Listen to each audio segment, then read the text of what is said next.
The stagecoach rattled violently as it hit another rut in the unforgiving Wyoming Territory road, jolting Penelope Rawlins from her fitful slumber. She clutched her small leather-bound journal tighter against her chest, as if it might somehow shield her from the uncertainty that lay ahead in this vast, untamed land. The year was 1875, and Penelope, 22 years old with nothing but $10 to her name, and a teaching certificate, had left everything familiar behind in Boston following the devastating loss of her parents to influenza. The elderly woman seated across from her offered a sympathetic smile. "First time out west, dear," Penelope nodded, tucking a wayward strand of chestnut hair behind her ear. "Is it that obvious? Your fine dress gives you away." The woman gestured to Penelope's travel-worn but clearly Eastern attire. "That and the way you flinch every time we hit a bump." "Don't worry, we're almost to Silver Creek. It's a decent town growing fast with the silver mine bringing in folks." "I hope so," Penelope replied softly. "I'm to be the new schoolteacher there." At least, that had been the plan until the letter had arrived just days before her departure, informing her that Silver Creek had already hired someone else. But with her childhood home sold and nowhere else to go, Penelope had boarded the train westward anyway, clinging to hope that something would work out once she arrived.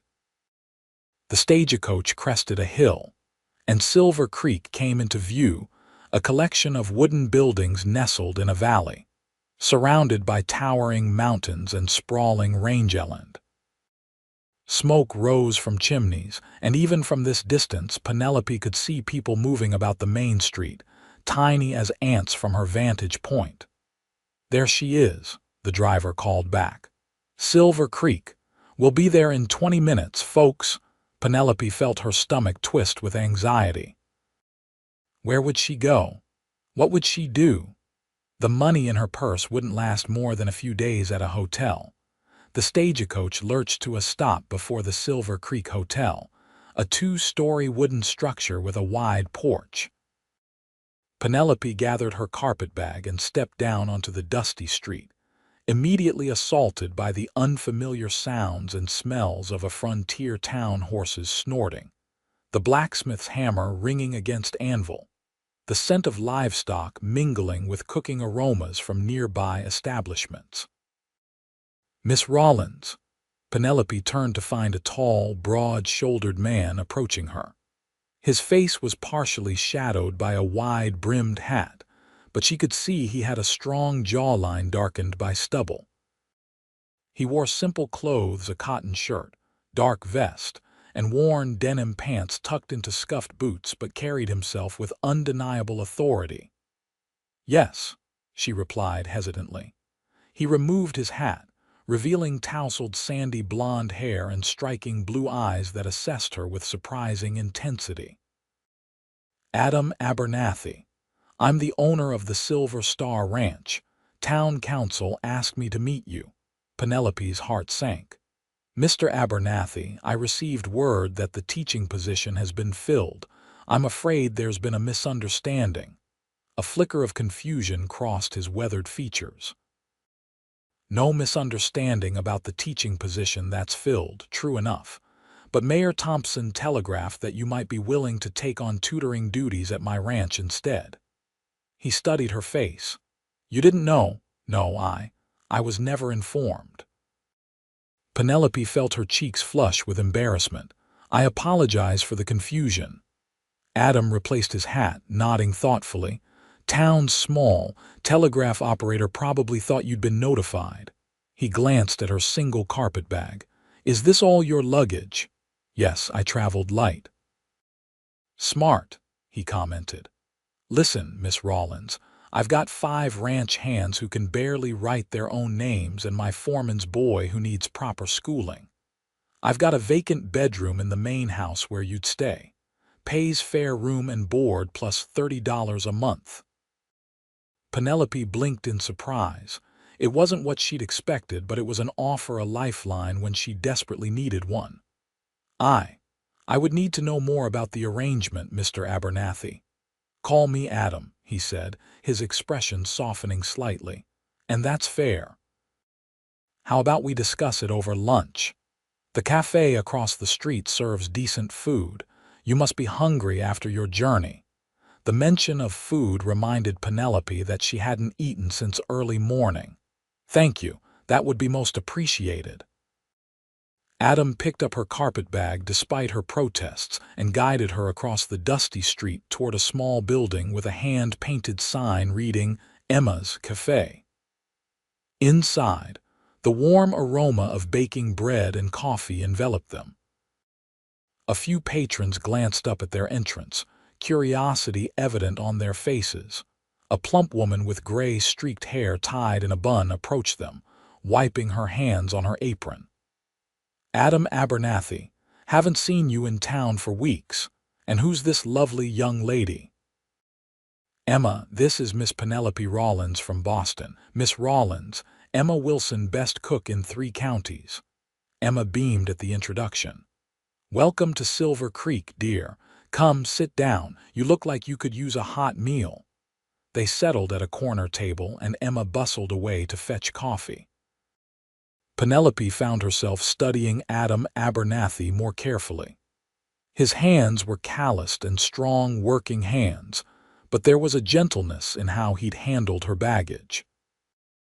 She guessed him to be around 30, with fine lines at the corners of his eyes suggesting he smiled occasionally, though his current expression remained serious.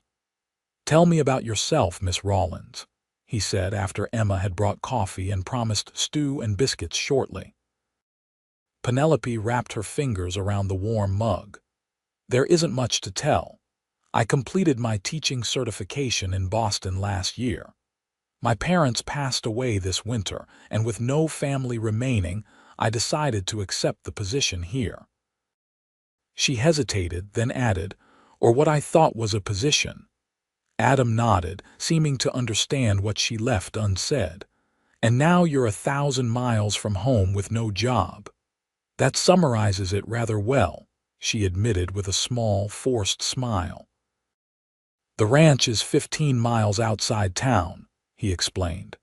It's the largest operation in the county, cattle mostly, some horses. The main house has plenty of room. You'd have your own bedroom and sitting area for teaching. My housekeeper, Mrs. Larson, handles the cooking and cleaning. And the students, 5 ranch hands, grown men who need to learn their letters better. And Daniel, my foreman's 10-year-old boy, bright kid, needs proper schooling beyond what his father can provide. Emma arrived with steaming bowls of beef stew and a plate of golden brown biscuits. Penelope realized how ravenous she was and had to restrain herself from eating too quickly. The position sounds unusual, she said after a few bites. A hint of amusement crossed Adam's face. Welcome to the West, Miss Rollins. We make do with what we have. The town school is 3 miles from my ranch, too far for daily travel for Daniel, especially in winter. And my hands work sunup to sundown, so they can only learn at night. Penelope considered this. Would I have freedom to develop an appropriate curriculum? I'm not hiring you to tell you how to teach, he replied simply. You've got the education. I'm just providing the students. As they continued their meal, Penelope asked questions about the ranch, the area, and what would be expected of her. Adam answered directly, without embellishment but with evident pride when speaking of his land. I should be honest, Mr. Abernathy. Adam, he corrected. Adam, she conceded.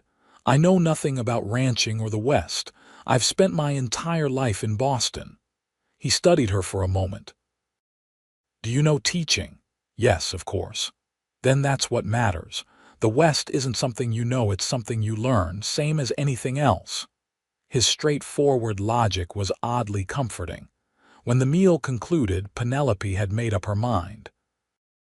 I accept your offer, she said, provided I may return to town if the arrangement proves unsuitable. Adam nodded once. Fair enough. I've got supplies to collect, then we'll head to the ranch. Should take about an hour to finish my business in town. Penelope used that time to send a brief telegram to her father's lawyer in Boston, informing him of her new position and location. She also purchased a few necessities from the general store, trying to ignore the curious stares from local women who clearly wondered about the new arrival accompanying Adam Abernathy. By mid-afternoon, they were traveling in Adam's wagon toward the Silver Star Ranch. The rutted dirt road wound through stunning landscapes, rolling hills covered in sage and wildflowers, with distant mountains creating a dramatic backdrop. Penelope had never seen such open space, such endless sky. It was both terrifying and exhilarating. "It's beautiful," she murmured, breaking the comfortable silence that had fallen between them. Adam glanced sideways at her. "It is. Harsh sometimes, but beautiful always." "How long have you had your ranch? Built it from nothing 7 years ago," he said, a note of pride evident in his voice. "Came out with my brother after the war with just enough money to buy the land. Started with 20 head of cattle and a dream." He pointed to a ridge in the distance. "That's the northern border of my property. Ranch house is another 3 miles. As they crested a hill, Penelope caught her first glimpse of the Silver Star Ranch and gasped audibly. She'd expected something rustic, perhaps even primitive. Instead, a substantial 2-story house of timber and stone stood proudly on a rise overlooking a cluster of outbuildings, corrals, and a large barn. A creek wound through the property, its banks lined with cottonwood trees. Cattle dotted the distant pastures and several horses grazed in a nearby corral. "This is impressive," she said honestly. "Thank you. My brother Marcus was the architect. He had visions beyond just shelter." Something in Adam's tone made Penelope glance at him, noting a flicker of sadness in his expression. He died 3 years ago, pneumonia." "I'm sorry," Penelope said softly, understanding the weight of such loss all too well. Adam nodded in acknowledgement, but said nothing more as he guided the wagon down the slope toward the main house. As they approached, a flurry of activity erupted. A lean, weathered man emerged from the barn, followed by a young boy who could only be Daniel. From the house, a gray-haired woman appeared on the porch, wiping her hands on her apron in a gesture reminiscent of Emma from the cafe. "Welcome back, boss," called the weathered man, coming to help with the wagon. "This our new teacher."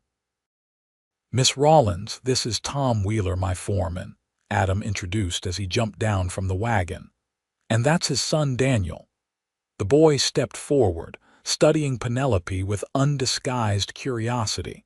He had his father's lean build and intelligent eyes. "You really from Boston?" Daniel asked, his voice filled with wonder. "Pa says Boston folks talk different."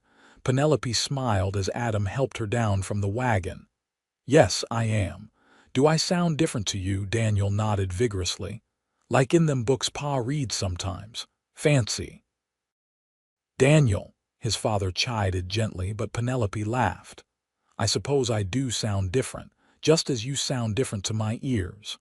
The gray-haired woman approached, her expression kind but assessing. "I'm Mrs. Larson, Mr. Abernathy's housekeeper. Come along, dear. You must be exhausted from your journey. I've prepared the east bedroom for you."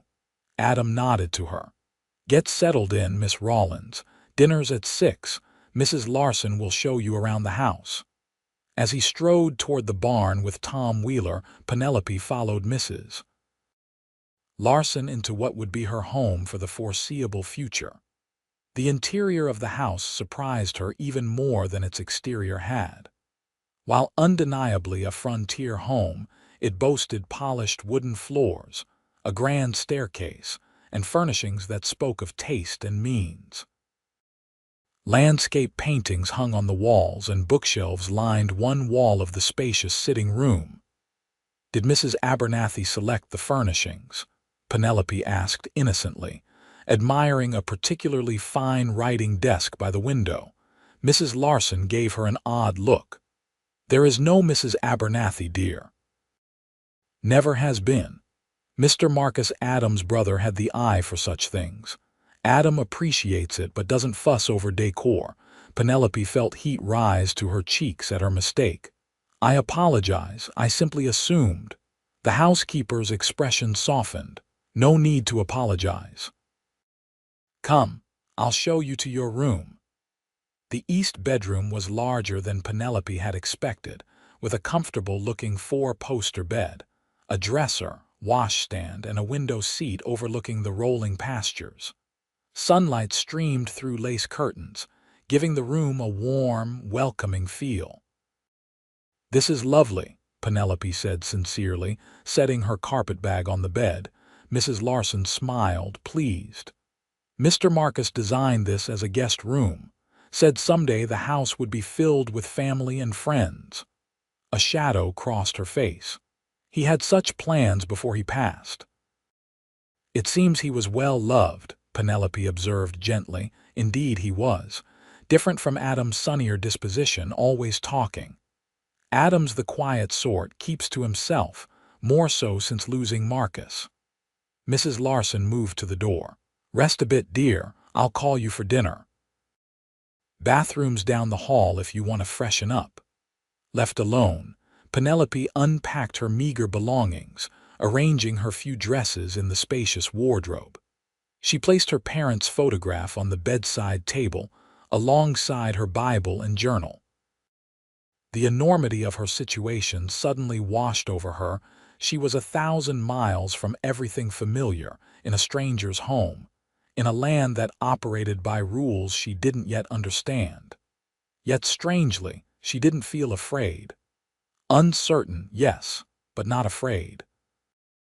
There was something about Adam Abernathy that inspired confidence, a steadiness, a reliability that seemed as solid as the mountains visible through her window. After washing away the dust of travel, Penelope changed into her one good dress, a simple blue cotton with white trim, and made her way downstairs, following the sounds of conversation to the dining room. Adam was already seated at the head of a large oak table, with Tom Wheeler and Daniel to his right. 3 other men, ranch hands, she presumed occupied seats on the left side.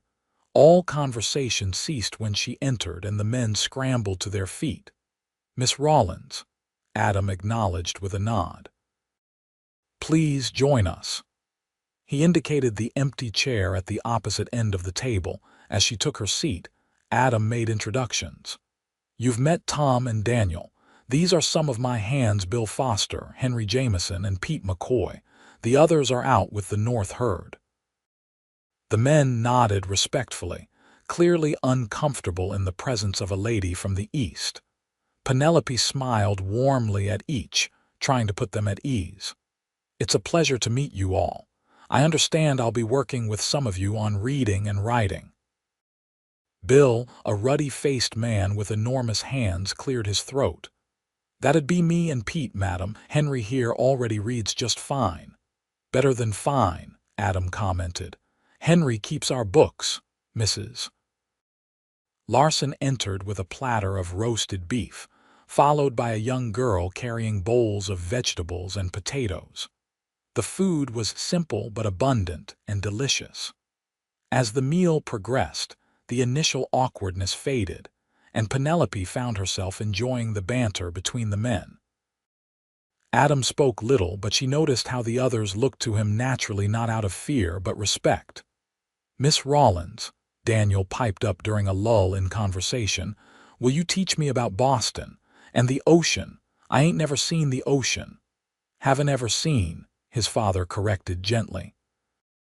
Daniel nodded earnestly. Haven't ever seen the ocean. Penelope smiled at his enthusiasm. Of course, geography will certainly be part of your lessons. When do we start, miss? Pete asked.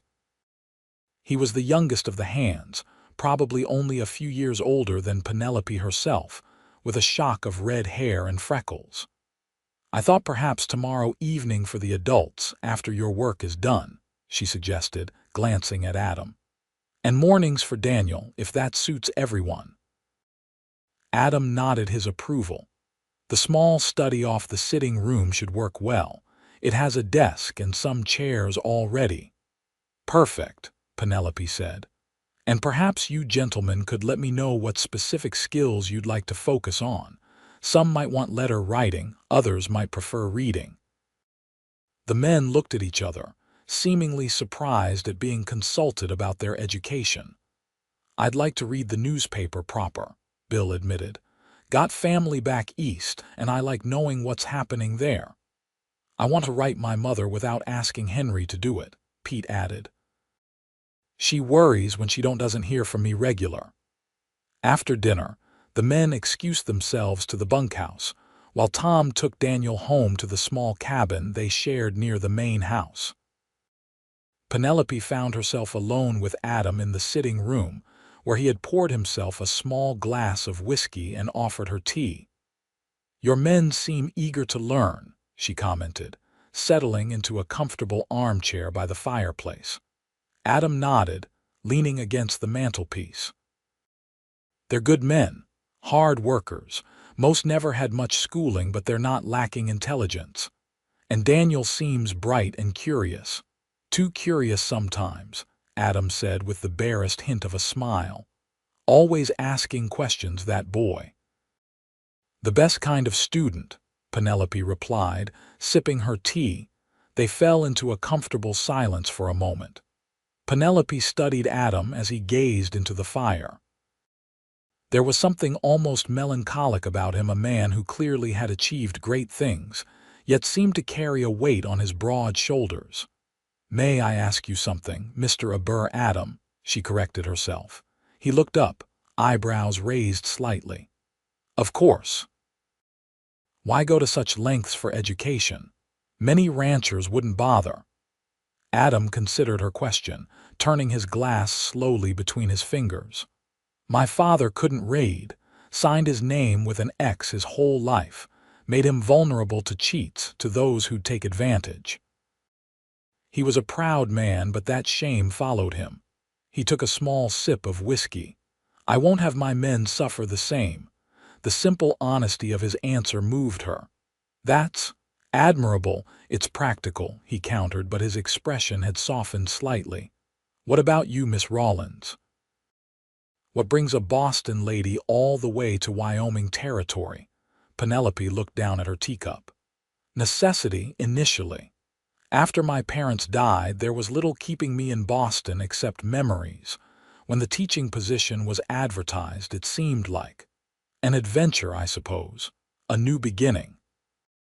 And now that the position isn't what you expected," she met his gaze directly, "I still need that new beginning, and this seems as good a place as any to find it." Adam studied her for a long moment, then nodded as if confirming something to himself. "The West has a way of remaking people, Miss Rawlins. Some can't handle its demands and flee back east. Others discover strengths they never knew they had." He set his empty glass on the mantel. "I suspect you're one of the latter." His unexpected vote of confidence warmed her. "I hope to prove you right." "We start early here," Adam said, straightening. "Breakfast at 5. Don't feel obligated to join. Mrs. Larson can bring something to your room if you prefer to start later." "I'll be down at 5, Penelope assured him.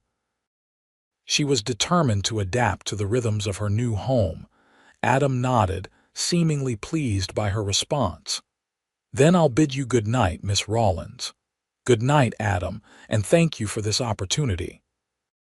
After he left, Penelope remained by the fire, reflecting on the dramatic turn her life had taken in just one day. She had arrived in Silver Creek, expecting to teach in a schoolhouse, and instead found herself living in a fine ranch house with a taciturn cattleman who valued education and treated his workers with quiet respect. Whatever she had expected from the West, Adam Abernathy was not it. and something told her the surprises were only beginning. True to her word, Penelope was downstairs at 5 the next morning, having risen with the first light. She found Adam already seated at the table, reviewing what appeared to be ledgers while sipping coffee. He looked up in surprise as she entered. "You're punctual," he observed, closing the book. "My father always said punctuality is the courtesy of kings," she replied, accepting coffee from Mrs. Larson, who seemed equally surprised by her early appearance. "Wise man," Adam commented. He gestured to the chair beside him. "Sit. Mrs. Larson makes excellent flapjacks." Breakfast was a hearty affair, with the ranch hands filing in shortly after Penelope's arrival. They spoke of the day's work ahead, mending fences in the north pasture, moving cattle to fresh grazing land, breaking new horses. It was a foreign world to Penelope, but fascinating in its ordered complexity. After breakfast, Adam gave her a proper tour of the main house, showing her the study where she would conduct her lessons. It was a cozy room lined with bookshelves filled with volumes ranging from practical manuals on animal husbandry to classics of literature and poetry. "Your brother's collection," she guessed, running her fingers along the leather-bound spines. Adam nodded. Marcus loved books, said they were windows to worlds he'd never see in person. "He had good taste," Penelope observed, noticing volumes of Shakespeare alongside Thoreau and Whitman. "Did he read all of these?" "Every one. Multiple times for some." Adam pulled out a well-worn copy of Leaves of Grass and handed it to her. This was his favorite, said Whitman understood the American spirit better than anyone. Penelope opened the book carefully, noting the margin notes in a neat, flowing hand. "You must miss him very much." "Every day," Adam said quietly, replacing the book. "He was the dreamer. I'm just the one who makes sure the cattle get fed." "I think you're selling yourself short," Penelope replied. "This ranch is remarkable. That takes vision, not just practicality." Something flickered in Adam's eyes, surprise, perhaps, at her observation. Before he could respond, Daniel burst into the room, clutching a slate and chalk. "Miss Rawlins, Pa said we start lessons today. I brought my slate and I've been practicing my letters, see?" He thrust the slate toward her, showing neatly formed alphabet letters. Penelope smiled at his enthusiasm. "Those are excellent letters, Daniel. I can see you've been working hard." The boy beamed under her praise. Adam watched the exchange, a hint of amusement softening his usually serious expression. "I'll leave you to it," he said, moving toward the door. "I'll be back for dinner. Daniel, mind your manners with Miss Rawlins." "Yes, sir, Mr. Abernathy." The boy replied earnestly. As Adam left, Penelope realized how naturally she had already begun to settle into this new life. The teaching this she understood. The rugged landscape outside and the cattle business remained mysterious, but she found herself curious rather than intimidated. The morning lessons with Daniel went splendidly. The boy was indeed bright, with a quick mind and natural curiosity that made teaching him a pleasure. He had a solid foundation in basic reading and arithmetic, thanks to his father's efforts, but his knowledge had gaps that Penelope was eager to fill. At midday, Mrs. Larson brought them lunch, thick sandwiches and apple slices which they ate in the study, while Penelope told Daniel stories of Boston and the Atlantic Ocean. "Is it really so big you can't see the other side?" he asked, eyes wide with wonder. "It is," she confirmed. "The water stretches as far as you can see, until it meets the sky at the horizon." "Like the prairie, but with water," Daniel mused, trying to understand the concept. "Someday I'm gonna see it." After lunch, Daniel went to help his father with light chores, and Penelope took the opportunity to prepare lessons for the evening session with the ranch hands. She selected some simple texts and writing exercises, mindful that working men would have different needs and interests than schoolchildren. Later that afternoon, feeling restless after hours indoors, Penelope decided to explore the immediate surroundings of the ranch house. The day was pleasantly warm, with a gentle breeze carrying the scent of sage and wildflowers. She followed a path leading toward the creek, admiring the rugged beauty of the landscape. The creek itself was a revelation, clear water bubbling over smooth stones, lined with cottonwood trees offering dappled shade. Penelope removed her shoes and stockings, sighing with pleasure as she dipped her feet in the cool water. Boston's crowded streets and rigid social expectations seemed a world away. Most Eastern ladies don't go barefoot in creeks.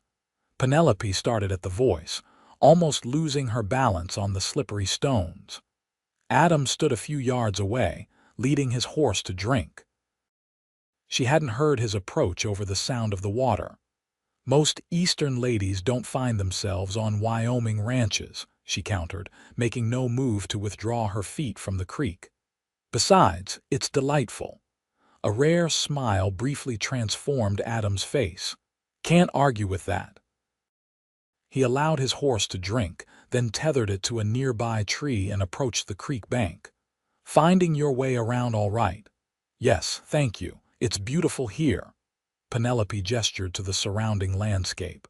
So different from what I'm used to, but there's something honest about it. Adam nodded, understanding exactly what she meant. The land doesn't lie, doesn't pretend to be something it's not. He picked up a flat stone and skipped it across a wider part of the creek. It bounced 4 times before sinking. How was Daniel as a student? He asked after a moment. Wonderful, Penelope replied honestly. He's quick and eager to learn. His father has taught him well. Tom does his best. Adam skipped another stone. He promised his wife before she died that Daniel would get an education. When did Daniel lose his mother? Penelope asked gently. 3 years ago. Same pneumonia outbreak that took Marcus. Adam's expression darkened with the memory. Bad winter, lost a lot of good people. Penelope's heart ached at the thought of so much loss. I'm sorry, that must have been terribly difficult for everyone. Adam was quiet for a long moment, then said, After Marcus died, I nearly sold the ranch. Couldn't see the point anymore. It was his dream as much as mine. He looked out across the water, his profile strong against the late afternoon light. Tom convinced me to stay.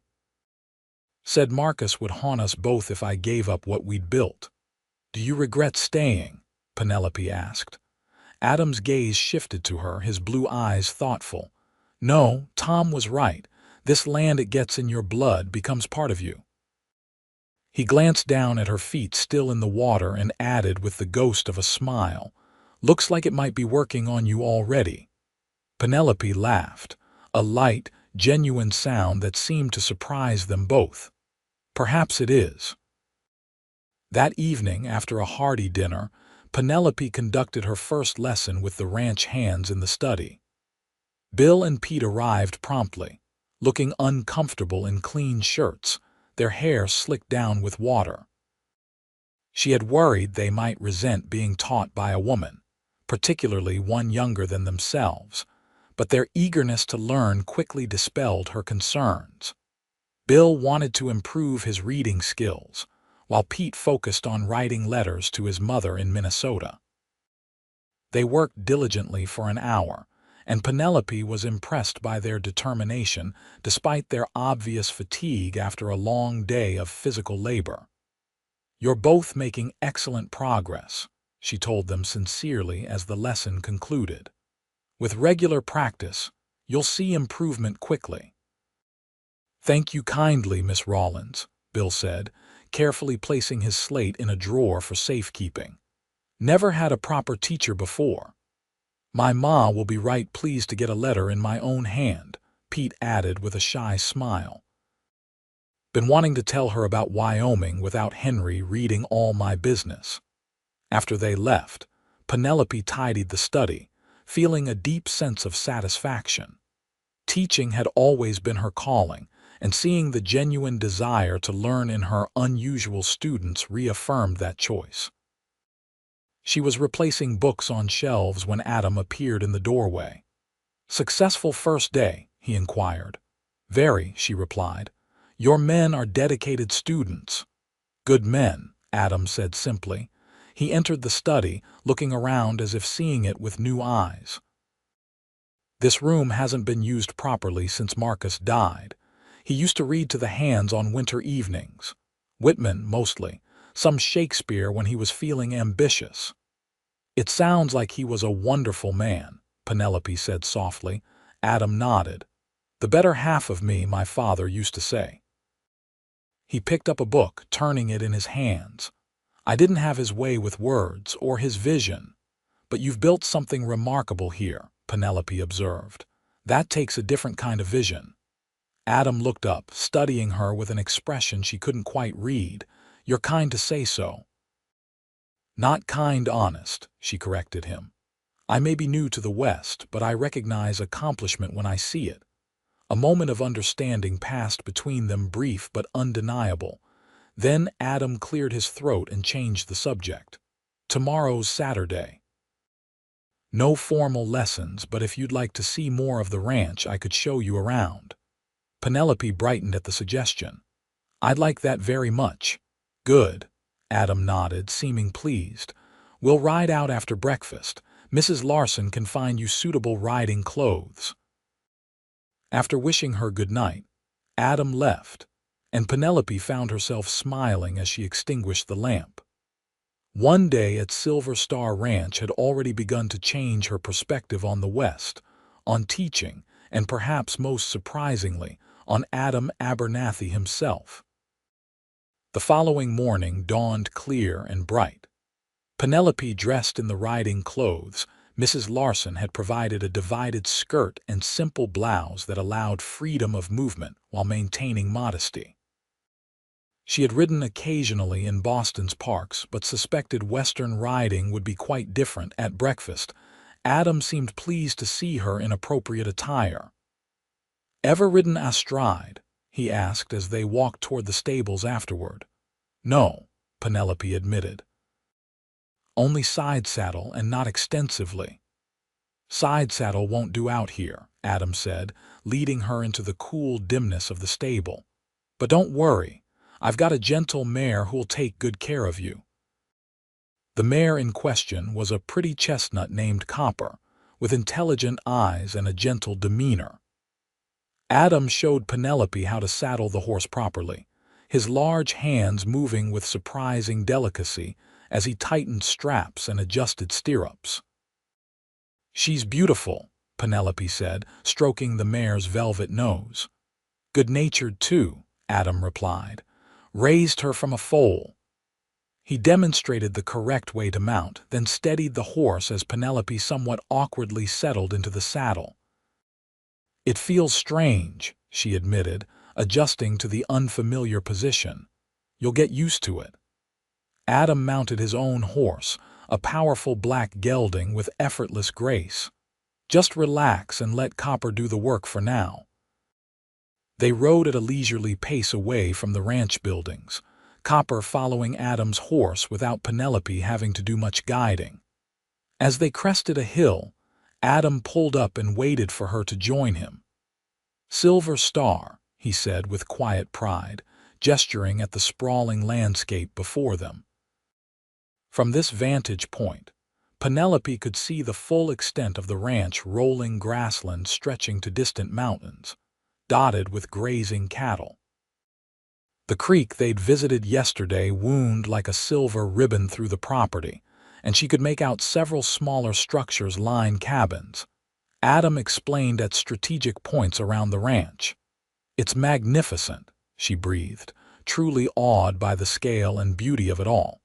"How many acres?" 20,000, Adam replied.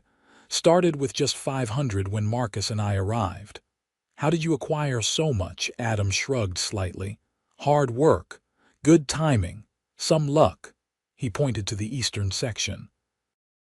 That peace came with the widow Henderson's property when she decided to move back to Pennsylvania. Western section was Old Man Miller's failing sheep operation. Bought it when he couldn't make payments to the bank. They continued riding, Adam pointing out landmarks and sharing the history of different parts of the ranch. He seemed more relaxed away from the house, more willing to talk. Penelope found herself charmed by this different side of him, the obvious pride he took in the land, his deep knowledge of the ecosystem. The way he spoke of his cattle not as mere commodities, but as living beings deserving of good care. Most people think ranching is just about fattening cows for market, he explained as they dismounted by a particularly beautiful stretch of the creek for a rest. But it's about understanding the land, what it needs, what it can give. Take too much, and eventually it gives nothing. That's rather poetic, Penelope observed, accepting the canteen of water he offered. A hint of color touched Adam's tanned cheeks. Marcus's influence, I suppose. They sat in comfortable silence for a while, watching a hawk circle lazily overhead. Adam occasionally pointed out wildlife, a jackrabbit darting through sagebrush, a distant coyote trotting along a ridgeline. I never imagined such space, Penelope said eventually. In Boston, everything is close, contained. Here the land just continues. Adam nodded, understanding.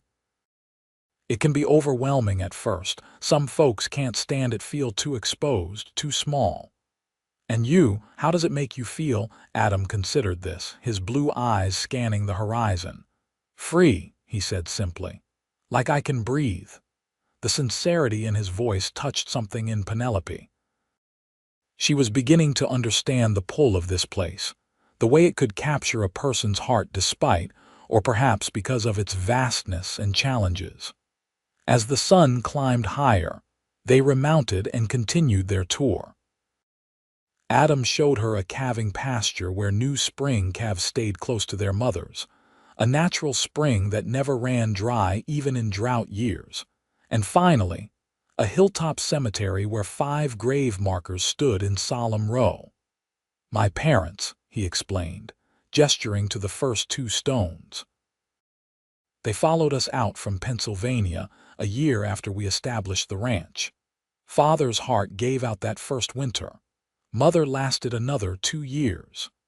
The 3rd marker bore the name Marcus Abernathy, with dates indicating he had died at 35, just 3 years earlier. The 4th and 5th markers belonged to a ranch hand who died in an accident and an elderly cook who'd passed peacefully in his sleep. We take care of our own, Adam said quietly. Penelope nodded, understanding the significance. In this vast wilderness, community wasn't just a nicety, it was essential for survival. That Adam considered his workers, his own, spoke volumes about his character. On their way back to the ranch house, they stopped to observe a group of hands working with young horses in a corral. Tom Wheeler was directing the operation, calling instructions as a young cowboy attempted to stay seated on a bucking colt. Breaking new stock for the Army contract, Adam explained. We supply cavalry mounts to Fort Laramie. Penelope watched in fascination as the horse bucked and twisted, the cowboy somehow managing to stay mounted despite the animal's best efforts. Isn't that dangerous? Very, Adam acknowledged, but necessary. An unbroken horse isn't much use for riding. After several dramatic minutes, the horse finally settled, trotting around the corral with the rider still aboard. The other cowboys cheered and Tom looked up, noticing Adam and Penelope for the first time. Making progress, boss, he called. Adam raised a hand in acknowledgement. Looks good. We'll talk details later. As they continued toward the house, Penelope found herself reflecting on the morning's experiences. Thank you for showing me the ranch, she said sincerely. I understand now why you love it so. Adam glanced at her, something warming in his normally reserved expression. It's good to share it with someone who appreciates it. Back at the stables, Adam helped Penelope dismount, his strong hands at her waist momentarily causing her breath to catch. If he noticed her reaction, he gave no indication, focusing instead on showing her how to properly care for her mount after a ride. "A good horsewoman always tends to her horse before herself," he explained, demonstrating how to brush Copper down. Penelope followed his example, grateful for the practical instruction. "I have much to learn about ranch life." "You're doing fine," Adam assured her, the simple praise warming her more than it should have. That evening, after dinner, a thunderstorm rolled in from the mountains, bringing spectacular lightning displays and booming thunder that rattled the windows. Penelope, who had been reading in the sitting room, found herself both awed and slightly unnerved by the storm's intensity. "Storms move differently here," Adam observed, entering the room with 2 cups of coffee. He handed one to her. "In the east they pass quickly. Here they can stall against the mountains, gain strength." "It's magnificent," she said, accepting the coffee gratefully. "A bit frightening, but beautiful." Adam nodded, taking a seat across from her. Marcus used to sit on the porch during storms, writing in his journal, said they inspired him. A fond smile touched his lips at the memory. "I'd drag him inside when the lightning got too close." "You were protective of him," Penelope observed, "always, even as children." Adam's expression grew distant. He was smaller, bookish, easy target for bullies. "And you were his defender." Adam shrugged. "Someone had to be. Our father was often away on business, Mother tried, but—" He trailed off, then changed course. "Marcus made me promise to keep the ranch going if anything happened to him, said it was our legacy." "You've honored that promise beautifully," Penelope said softly. Adam met her gaze, something vulnerable briefly visible in his eyes. "I try." A particularly loud crash of thunder made Penelope jump slightly, spilling a drop of coffee onto her skirt. Adam produced a handkerchief from his pocket, offering it to her with a sympathetic smile. "Sorry," she said, dabbing at the small stain. "We had thunderstorms in Boston, but nothing like this." "The West doesn't do anything halfway," Adam replied. "Storms included." They fell into comfortable conversation as the storm continued to rage outside, discussing books from Marcus's collection that they had both read, sharing opinions on Thoreau's ideas about nature and society. Penelope was surprised to discover that, despite his practical demeanor, Adam had read widely and thought deeply about literature and philosophy. "You sound like you've had considerable education," she observed. 2 years at university in Pennsylvania before the war," he explained. "Not as much as Marcus, he completed his degree, but enough to develop a taste for good books." "You fought in the war?" Penelope asked carefully, aware that this could be a sensitive topic. Adam nodded, his expression sobering. "Union cavalry." "Marcus too, though he served as a clerk most of the time. I saw action at Gettysburg, the Wilderness, Petersburg." "My father served as well," Penelope said. "Medical Corps." "A noble service," Adam commented. "The doctors saved as many as the soldiers."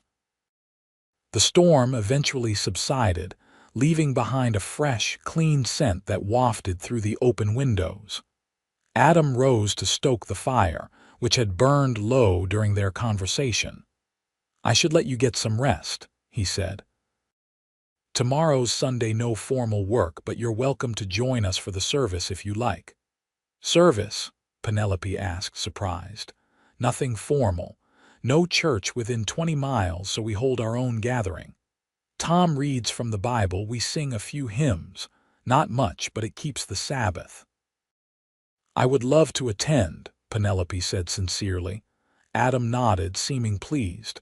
9 o'clock in the main room of the bunkhouse. Nothing fancy. "Thank you for the coffee," Penelope said, rising, "and the conversation. I've enjoyed it very much." "As have I," Adam replied, his voice holding a warmth that hadn't been there when they first met. "Good night, Miss Rawlins." "Penelope," she said impulsively. "Please call me Penelope."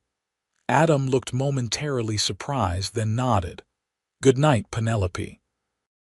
As she climbed the stairs to her room, Penelope reflected on how quickly her perception of Adam Abernathy had evolved. The stern, taciturn rancher she'd first met had revealed himself to be thoughtful, educated, and unexpectedly kind. She found herself looking forward to learning more about him, a realization that both excited and unsettled her. The following weeks fell into a comfortable routine. Mornings were devoted to Daniel's lessons, afternoons to her own explorations of the ranch and preparation for evening sessions with the ranch hands, whose numbers had grown as word spread of the Eastern lady teacher's patience and skill. Adam was often busy with ranch operations, but they typically shared meals and occasionally spent evenings in the sitting room, discussing books or local news. These quiet conversations had become something Penelope looked forward to each day, finding Adam's perspective on the world insightful and often surprising. As May turned to June, the Wyoming landscape transformed with wildflowers painting the meadows in vibrant colors. Penelope's riding skills improved dramatically under Adam's occasional guidance, and she began to feel more at home in the saddle, even joining Adam on longer rides to distant parts of the ranch when her teaching schedule permitted. On one such ride in late June, they stopped to rest their horses by a secluded pond surrounded by cottonwoods and willows. The day was warm, the sky an impossible blue dotted with puffy white clouds. "It's like something from a painting," Penelope observed, dismounting carefully and stretching her legs. Adam nodded, securing the horses where they could drink. "Marcus found this spot our first year here, called it Eden, used to come fishing when ranch duties allowed." "You fish?" Penelope asked, settling on a sun-warmed rock by the water's edge. "When there's time," Adam replied with a small smile, "which isn't often. The demands of running such a large operation must be overwhelming sometimes." Adam joined her on the rock, removing his hat and running a hand through his hair. "It can be. Spring and fall are the busiest calving and roundup. Summer's easier if the rains come on schedule. Winter." He shook his head slightly. "Winter's hard. Blizzards, frozen water, sick cattle, you'll see." The casual assumption that she would still be at Silver Star when winter came sent an unexpected thrill through Penelope. 2 months ago, she had viewed her position at the ranch as temporary, a stopgap, until something more conventional arose. Now, the thought of leaving felt strangely uncomfortable. "Tell me about Boston," Adam said suddenly. "Do you miss it?" Penelope considered the question carefully. "I miss certain aspects, the libraries, the concerts, some dear friends, but the city itself." She looked out across the sparkling water. "It feels strangely distant now, as if I dreamed that life rather than lived it." "The West has that effect," Adam observed. "It reshapes your perspective." "It certainly has reshaped mine," Penelope admitted.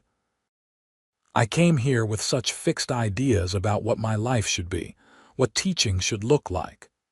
And now," she smiled, meeting his gaze, "now I teach cowboys to write letters to their mothers and a 10-year-old boy about ocean tides he's never seen. And somehow, it feels more meaningful than anything I'd planned." Something in Adam's expression softened. "You've made a difference here, Penelope. The men look forward to their lessons. Daniel talks about you constantly. Even Mrs. Larson says the house feels more alive since you came." His sincere words warmed her. "Thank you. That means a great deal to me." A comfortable silence fell between them, broken only by birdsong and the gentle lapping of water at the pond's edge. Penelope was acutely aware of Adam beside her, his steady presence, the faint scent of leather and pine that seemed to cling to him. "There's a social in town next Saturday," Adam said eventually. "Dance at the town hall, potluck supper. The ranch always sends a delegation."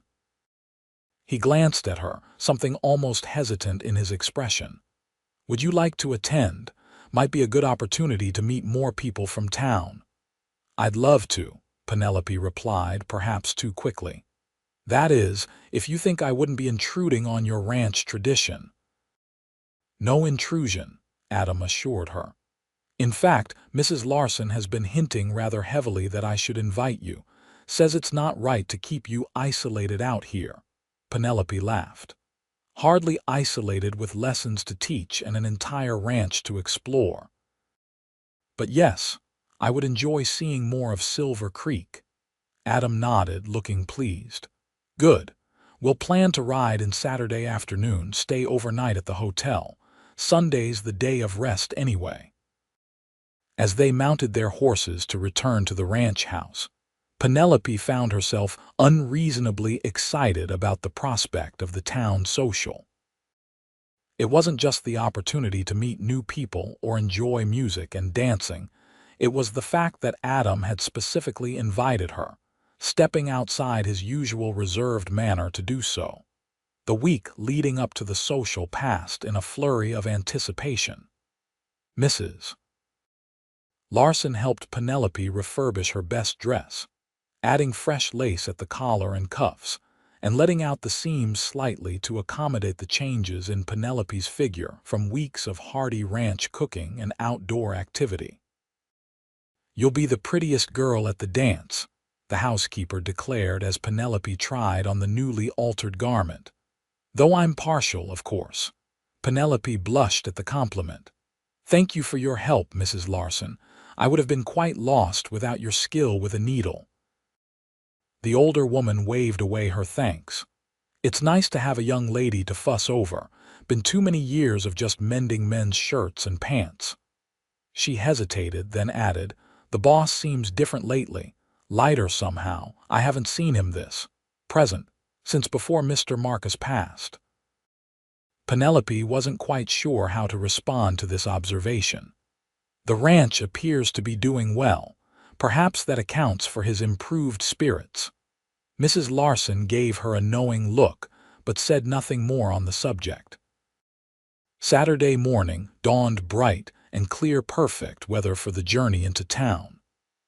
Adam had arranged for Penelope's belongings to be transported by wagon, allowing them to ride horseback the 15 miles to Silver Creek. Penelope, now much more confident in the saddle, found herself enjoying the ride immensely. "You've become quite the horsewoman," Adam observed as they rode side by side. "I have an excellent teacher," she replied with a smile.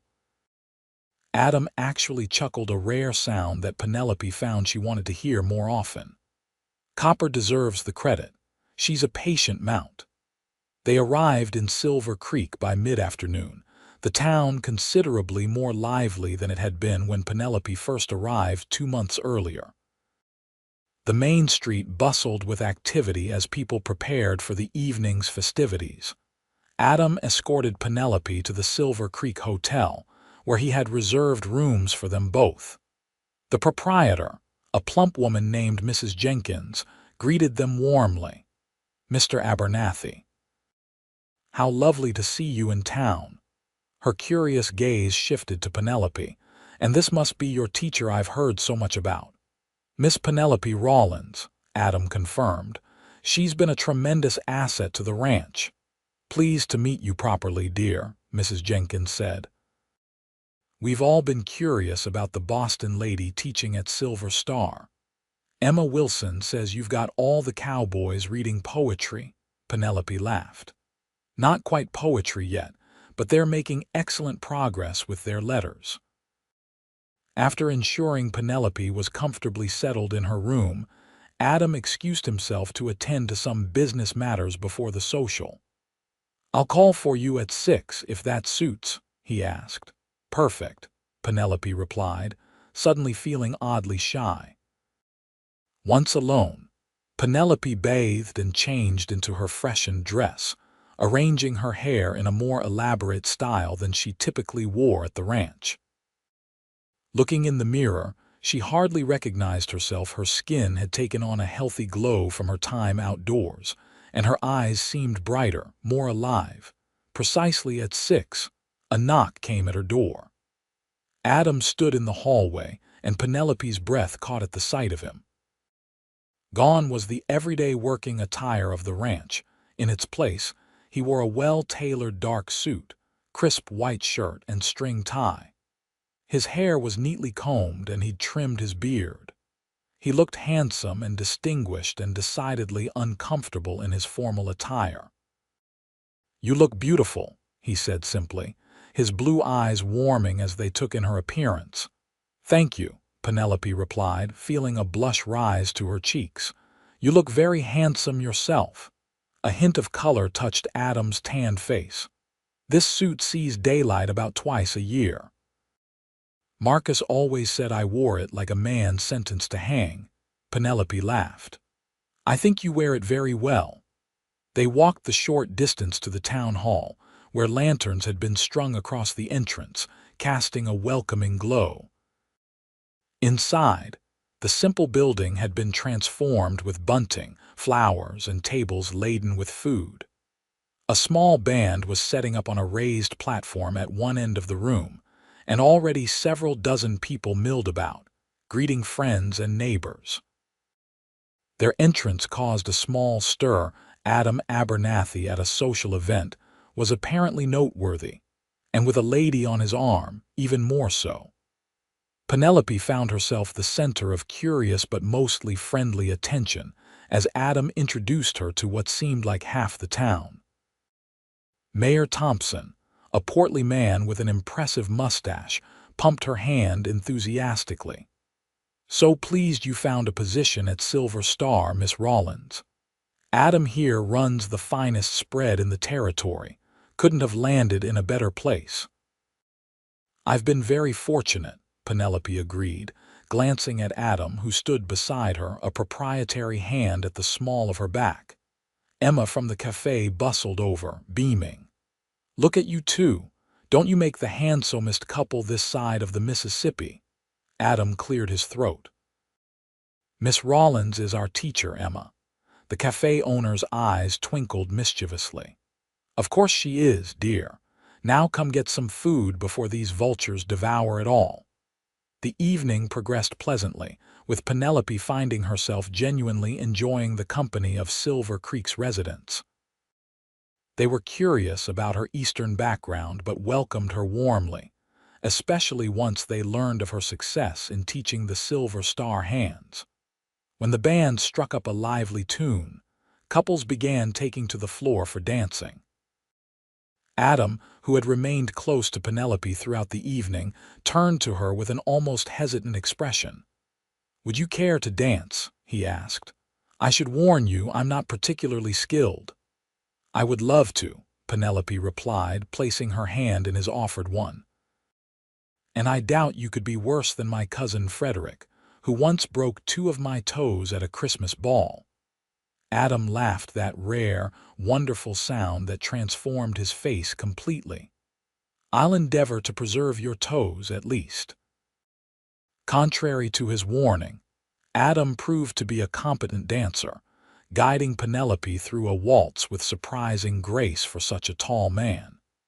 His hand at her waist was warm and steady, his eyes never leaving her face as they moved among the other couples. "You dance very well for someone who claimed no skill," Penelope observed. "Marcus insisted we both learn before coming west," Adam explained. "Said even cowboys need civilization sometimes. Your brother sounds like he was a remarkable man." "He was." Adam's expression softened with memory. "You would have liked him. He could talk for hours about books and ideas, made friends everywhere he went." "Unlike his more reserved brother," Penelope suggested gently. A small smile touched Adam's lips. "I've never been one for unnecessary words." "I've noticed," Penelope replied with a teasing smile. though you've become more conversational lately. Have I? Adam's eyes held hers, something unspoken passing between them. I suppose I've found someone worth conversing with. The simple statement sent warmth flooding through Penelope. Before she could respond, the music ended, and they were separated by well-meaning townspeople eager to claim their attention. The evening continued with more dancing, conversation, and laughter. Penelope danced with several other men, including Mayor Thompson and Bill Foster, who had come to town with a group of Silver Star hands. But it was the dances with Adam that left her breathless, aware of him in a way that both thrilled and confused her. As the night drew to a close, Adam escorted Penelope back to the hotel. The streets of Silver Creek were quiet now, with most residents still at the social or already retired for the evening. The moon hung full and bright overhead, casting silver light on the wooden boardwalks. "Did you enjoy yourself?" Adam asked as they walked slowly, neither seeming eager for the evening to end. "Very much," Penelope replied honestly. "Everyone was so kind and welcoming. I can see why you value this community." "Good people," Adam agreed. "Been through hard times together, Indian troubles in the early days, drought 2 years back, the pneumonia outbreak. Builds bonds." They reached the hotel and paused at the entrance, the moment suddenly charged with unspoken possibilities. "Thank you for inviting me tonight," Penelope said softly. "It meant a great deal to me." Adam studied her face in the moonlight, something intense in his gaze.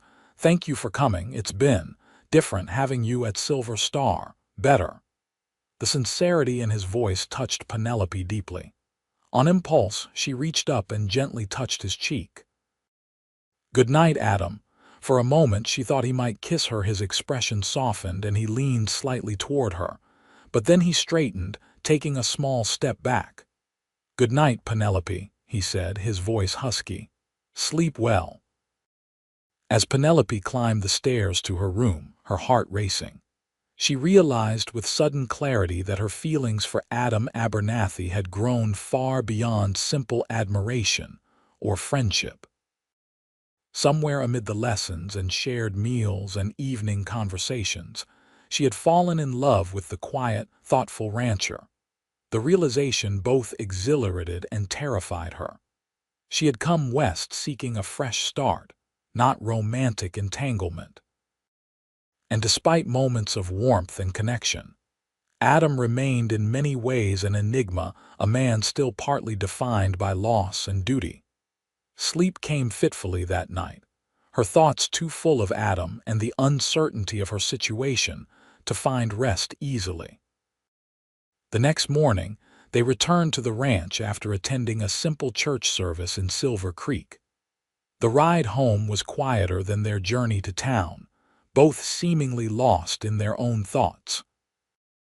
Yet it wasn't an uncomfortable silence, rather. It felt like the pause between chapters in a story, a moment of anticipation rather than conclusion. Life at Silver Star resumed its rhythm in the days that followed, though Penelope was acutely aware of subtle changes in her interactions with Adam. His gaze lingered longer when their eyes met across the dinner table. He found more reasons to join her and Daniel for parts of their morning lessons. The evening conversations in the sitting room felt more intimate somehow, even when they discussed mundane topics. A week after the social, a letter arrived for Penelope from Boston, her father's lawyer, responding to her update about her position at Silver Star Ranch. The contents disturbed her more than she expected. Bad news. Adam asked that evening, noticing her distraction as they sat in the sitting room after dinner. Penelope hesitated, then decided honesty was best. "Not bad, exactly. My father's lawyer has found a position for me at a prestigious girls' school in Boston. The headmistress is an old family friend who's willing to take me on immediately if I wish to return east." Adam's face remained carefully neutral, though she thought she detected a flicker of concern in his eyes. "I see. It sounds like a good opportunity." "On paper, it's exactly what I trained for," Penelope agreed. "Respectable position, fair salary, familiar surroundings. When would you need to leave?" Adam's voice was steady, but his hands tightened almost imperceptibly on the book he held. "That's the thing," Penelope said slowly. "I'm not certain I want to go at all." Adam looked up sharply, something like hope flashing briefly across his features. "No," Penelope shook her head. "2 months ago I would have jumped at the offer. But now—" She gestured toward the window, beyond which lay the ranch and the vast Wyoming landscape. "This place, these people you have come to mean a great deal to me." The atmosphere in the room seemed to shift, becoming charged with unspoken emotions. "Are you asking my opinion?" Adam said carefully. "I suppose I am," Penelope admitted. Adam set his book aside and leaned forward, his blue eyes intent on hers. "I can't tell you what to do, Penelope. Boston offers comforts and society that Silver Star never could, but I can tell you that." He paused, seeming to struggle with his words. "That you've brought something to this ranch to me that I didn't know was missing until you arrived." The simple honesty of his statement touched Penelope deeply. "Adam—" A sudden commotion outside interrupted them, voices shouting, horses' hooves pounding into the yard. Adam was on his feet immediately, striding to the window. "Riders," he said tensely. "Coming fast. Something's wrong." He moved quickly to the door, Penelope following close behind. Outside, 2 ranch hands were dismounting from lathered horses, their expressions grave as they approached Adam. "What is it?" Adam demanded. "Rustlers hit the north pasture," one man reported breathlessly. "Took about 50 head. Tom sent us to fetch you. He's tracking them with Pete and Henry." Adam's expression hardened. "How long ago?" "Hour, maybe less. They're headed for the border, Tom thinks." "Wake the bunkhouse," Adam ordered. "Every man who can ride. Armed." He turned to Penelope, his expression apologetic. "I have to go." "Of course," she said, understanding the seriousness of the situation. Cattle rustling was not merely theft, it was a threat to the ranch's very survival. Adam strode toward the stables, calling instructions to the gathering men. Penelope returned to the house, finding Mrs. Larson already awake and preparing coffee and food for the riders. "Rustlers?" the housekeeper asked grimly. Penelope nodded. "Adam's organizing a party to go after them." "Happens every few years," Mrs. Larson said, her hands moving efficiently as she wrapped biscuits and meat. "Thieves thinking Silver Star's too big to notice a few missing cattle. They'll learn different." Within 30 minutes, Adam and 12 armed men rode out into the darkness, leaving the ranch strangely quiet and tense. Penelope found sleep impossible, instead keeping Mrs. Larson company in the kitchen as they waited for news. "He'll be careful, Mrs. Larson assured her, correctly reading Penelope's anxiety. "Adam's not one for unnecessary risks." "But rustlers are dangerous men," Penelope said softly. "So is Adam Abernathy when his ranch is threatened," the housekeeper replied with surprising fierceness. "Those thieves don't know what they've awakened." The night passed slowly, dawn breaking with no word from the pursuing party. Daniel arrived for his lessons as usual, but Penelope found it difficult to focus, her thoughts constantly straying to Adam and the dangers he might be facing. It was mid-afternoon when they finally heard hoofbeats approaching. Penelope rushed to the porch, Daniel at her heels, to see the men returning dusty, tired, but apparently unharmed. Her eyes searched frantically for Adam, finding him at the head of the group, his face grim but resolute. Relief flooded through her at the sight of him safe. As he dismounted, she could see he was exhausted, his movements stiff with fatigue. "Did you catch them?" Daniel asked excitedly. Adam nodded, handing his reins to another hand. Got the cattle back. Sheriff's got the rustlers, all of them.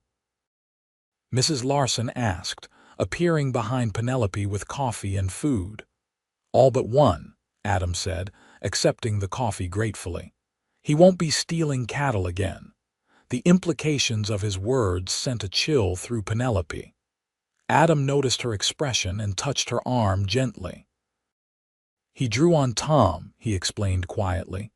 I had no choice, Penelope nodded, understanding. This was the reality of the West, sometimes harsh, sometimes violent, but never without its own form of justice. I'm just glad you're safe, she said softly. Something in Adam's expression softened.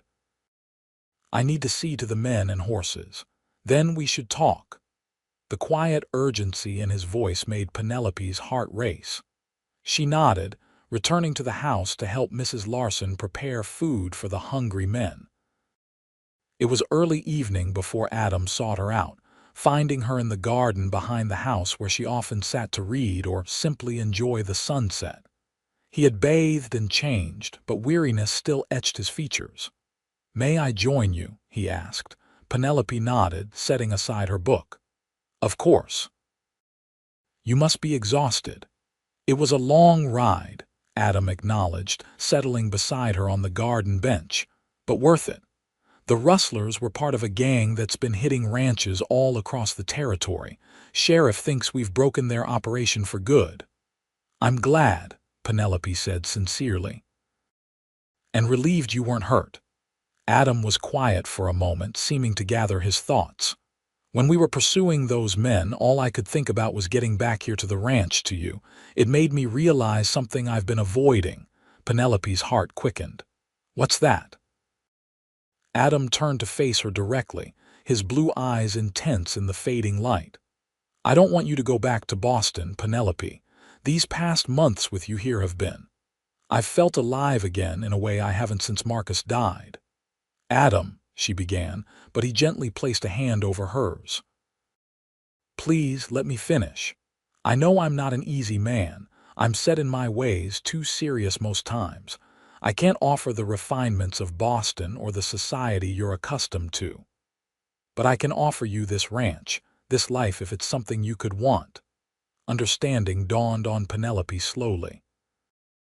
Are you proposing to me? Adam's expression was earnest, vulnerable in a way she'd never seen before. Inelegantly, perhaps. But yes, I love you, Penelope. I think I have since that first day when you stood in Silver Creek and faced the collapse of your plans with such quiet dignity.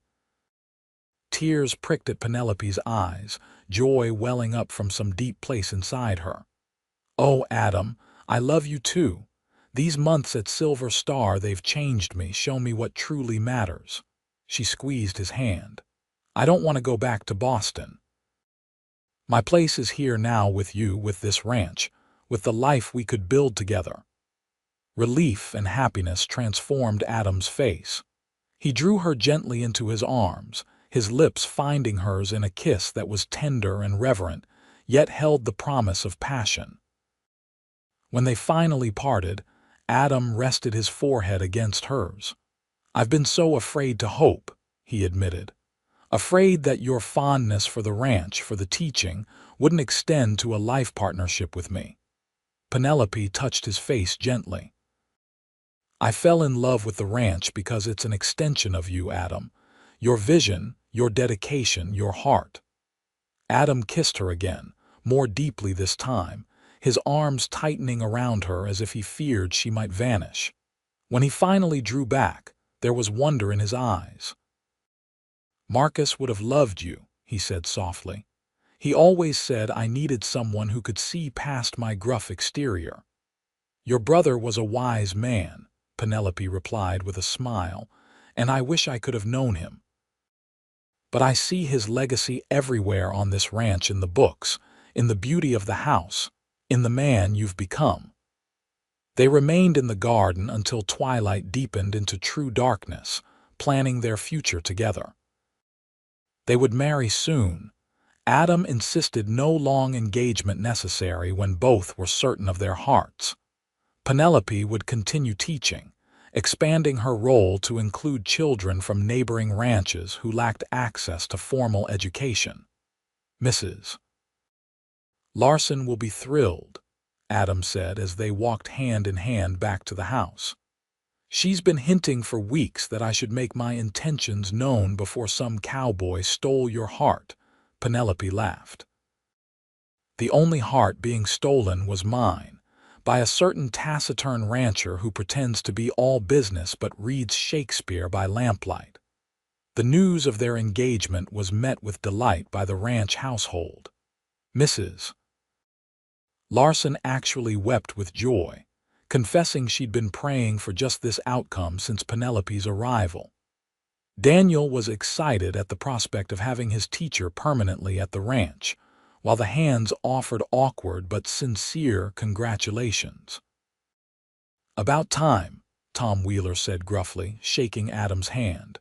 "Ranch needs a proper lady, always has." The wedding took place 3 weeks later on a perfect Wyoming summer day. The ceremony was held at Silver Star, beneath the cottonwood trees by the creek that Adam had shown Penelope on their first ride together. The entire ranch turned out, along with most of Silver Creek's residents and ranchers from miles around.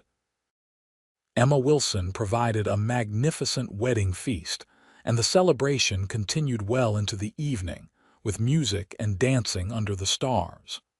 As twilight settled over the land, Adam led Penelope away from the festivities to a quiet spot overlooking the ranch. "Happy, Mrs. Abernathy?" he asked, his arms encircling her from behind as they watched lanterns illuminate the gathering below. "Completely," she replied, leaning back against his solid strength. "I came west seeking a teaching position and found a home instead." Adam turned her gently to face him, his expression more open and joyful than she had ever seen it. "When you first arrived, I told the hands you were just a guest our teacher, staying temporarily." He brushed a strand of hair from her face tenderly. "But I knew, even then, that you were meant to be the lady of this home, our home." Penelope's heart swelled with love for this man who had seemed so forbidding that first day in Silver Creek. "I thought I was just a guest," she said softly, "until the cowboy said I was the lady of his home." Adam's laugh was warm and free as he drew her close. "And so you are, my love. So you always will be."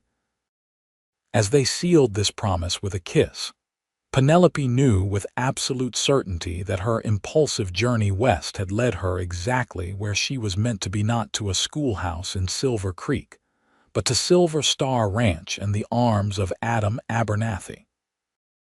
5 years later, Silver Star Ranch had flourished beyond even Adam's ambitious dreams.